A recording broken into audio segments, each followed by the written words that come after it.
Welcome back to another edition of The Jump with Kieran McDonald. This is under the Beyond the Snap umbrella, the Beyond the Snap platform. Please listen to all of our content on YouTube and watch on YouTube, listen on Spotify and Apple Podcasts, pretty much wherever you can get your podcasts. We're doing really well, but unfortunately 90% of our viewers are not subscribed, so please subscribe. It doesn't cost you anything. It's completely free, and you get some great content as a bonus. So getting into this episode 4 of The Jump, today we're going to talk about tampering. So kind of what is it is going to be first the kind of the general overview. So the idea is that there are certain recruiting windows throughout the year, and if you are fairly new to college football, you may not know this, but there are certain recruiting windows during which coaches have to talk to certain high school recruits, potential recruits. And then when you're in the transfer portal, if you're at another college, you can talk to those recruits. So tampering is essentially when you talk or offer monetary or other kind of compensation, right, outside of the boundaries of NIL and all of that. When you offer that kind of compensation to a recruit who is at another school currently or is committed to another school. So it is prohibited by the NCAA. It's illegal. But it is happening to a certain extent. You know, Caden Proctor is the most high-profile example who has more or less admitted to Iowa, you know, and he said staying in touch, right? You know, a little bit of the vernacular there for you. With him over the course of his kind of year at Alabama, and even though he struggled, they were still supporting him and essentially trying to recruit him, is our understanding. And, you know, the question that arises from this is how much is tampering happen? And my answer for you is more than you think. So it's more common than you would like it to be, because, I mean, I bet if you had tomorrow, right, somehow the NCAA had been spent months or years collecting all this data and released a full list of all of the programs that have tampered now or in the past, in these past couple of years, the list would be very, very long. I think it would include a lot of programs that I have liked and rooted for, and my being a fan. It would include a lot of programs that many of you out there have rooted for. And, you know, therefore it's kind of, you know, the doxing and all of that would result in the sport getting very weird due to the likely recruiting violations that have been committed. Because to a large extent, it's, you know, if you're going 6-6 or 5-7 and you're saying, oh, but we're not tampering, we're not talking to these kids, we're not trying to recruit kids, your athletic director at the end of the day doesn't care. You're still going to get fired for going 6-6 because you want to win, right? If you're like, oh, I could be going 9-3 or 10-2, but we don't tamper.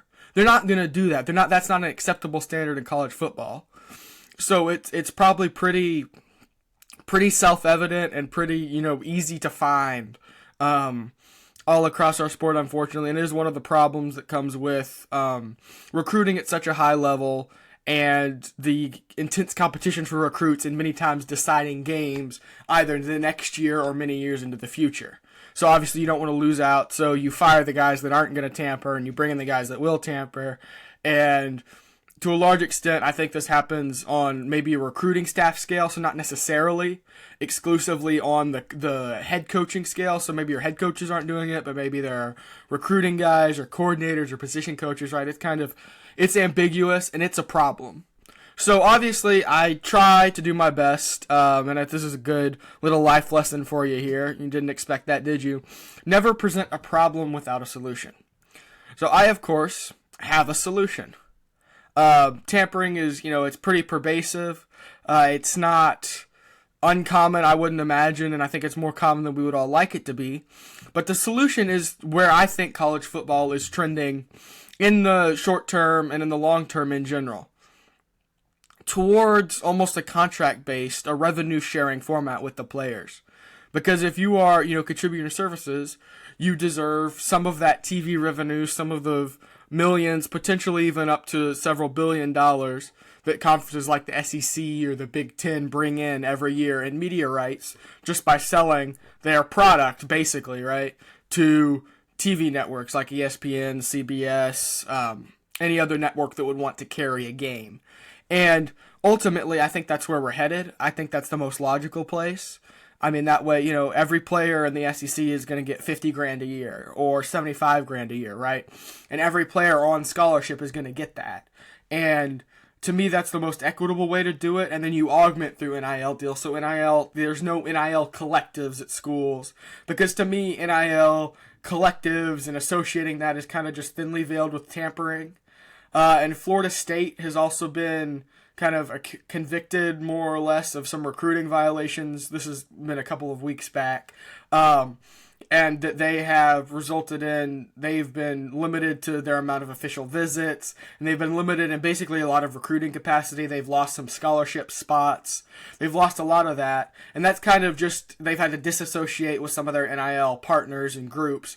So that's kind of the NIL, it eventually leads to some sort of tampering and recruiting violations as a whole. And the way to fix this is, as I've said before, contracts. You have to go to a contract-based system because, if the player is breaking contract and they're talking to another team or something like that, then you can either go after them legally, or it just doesn't seem as likely if you're getting paid there, right? And then you're going to get paid the same thing at Iowa that you're going to get paid at another Big Ten school, or you're going to get paid the same thing in Alabama that you're going to get paid at Texas, right?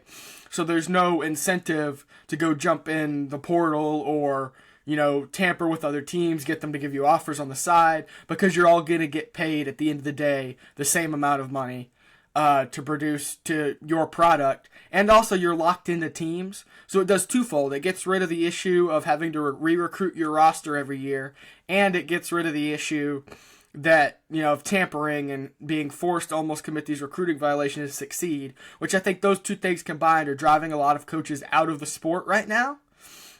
I think it's a huge problem, and I just wanted to address it here on The Jump and give you guys a little bit of a lowdown on what I think about how tampering, affects our sport and how it should be. It is already outlawed, but how it should be actually prevented in practice, and to give you a little bit of a jump on how this is going to, I think, in the coming years go down, and how eventually the chaos will resolve and result in players more or less being contracts and attaining employment status at their respective organizations, so they're locked in for more than 1 year. So thank you for listening. Please subscribe on YouTube. Please like the video.